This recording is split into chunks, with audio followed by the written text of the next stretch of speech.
ជាបឋមនាងខ្ញុំសូមគោរពជំរាបសួរលោកយាយលោកតាអ៊ំពូមីងហើយក៏សូមខន្តីអភ័យទោសដោយប្រការណាមួយដោយសារវីដេអូនេះគឺជាវីដេអូនាងខ្ញុំ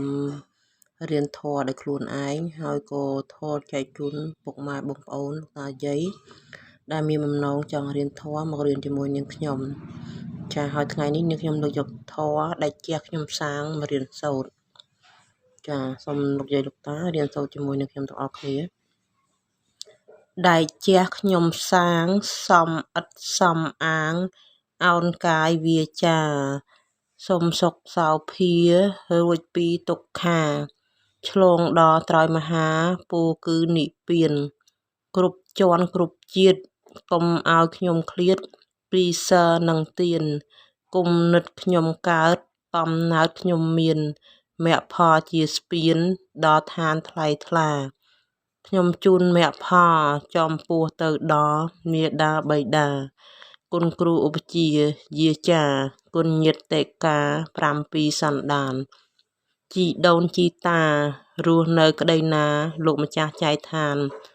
ខ្ញុំជូនមគ្គផលកុសលថ្កើងថ្កានសូមសុខសែមសានដល់ឋានផុតទុក្ខខ្ញុំសូមសច្ចាកើតជាតិណាសូមឲ្យបានសុខសូមមានបញ្ញាភ្លឺថ្លាមោះមុតរួចផុតពីទុក្ខដល់និព្វានងចាឥឡូវសូមលោកយាយលោកតាសូត្រជាមួយនឹងខ្ញុំទាំងអស់គ្នាដែលជាខ្ញុំសាងសំអិនសំអាងអោនកាយវាចាសូមសុខសោភារួចពីទុក្ខាត្រង់ដល់ត្រយមហាពូគឺនិព្វានក្រុមជាន់ក្រុមជាតិកុំឲ្យខ្ញុំឃ្លាតពីសិរនឹងទានគុំនិតខ្ញុំការហឺតកំណើខ្ញុំមានមគ្គផលជាស្ពានដល់ឋានថ្លៃថ្លា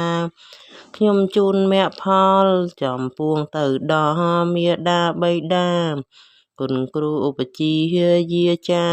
គុណញាតិកា7សន្តានជីដូនជីតារស់នៅក្តីណាលំចាំងចែកឋាន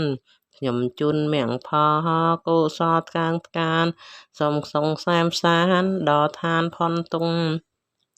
ខ្ញុំសូមសញ្ចាកើតជាតិណាសូមឲ្យបានសុខសូមមានបញ្ញាភ្លឺថ្លាមោះមុតរួចផុនពីទុក្ខដល់និព្វានង